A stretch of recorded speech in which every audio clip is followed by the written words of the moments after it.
Have you ever seen any crazy Christmas light decorations? And I'm not talking about like in a shopping center or, at like Disneyland or some sort of amusement park. I'm talking about just like a regular everyday person in a regular house in a regular neighborhood that just went to town. Well, I went on a search last night and I found it, and I'm going to share with you my top 3 Christmas light decorated houses. And I think they're gonna knock your socks off. We are going on a Christmas light house tour in Walnut Creek, and I'm going to show you what Christmas in Walnut Creek is like.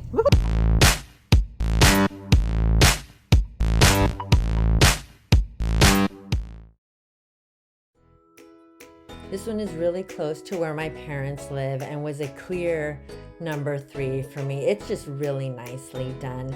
These people also do a few events in conjunction with their decorated house, like a Toys for Tots drive and a few other local neighborhood events.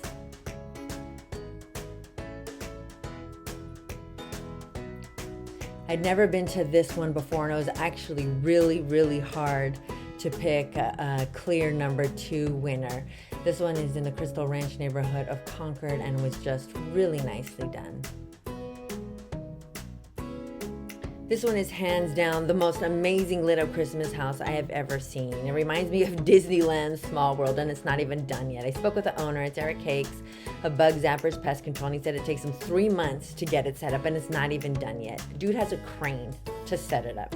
The Star Wars part is still under construction and it'll be finished in the next few days. The grand opening is this Saturday, December 19th, and it'll be up until January 8th, 2021. I don't even count this as a Christmas decorated house. It's like an installation.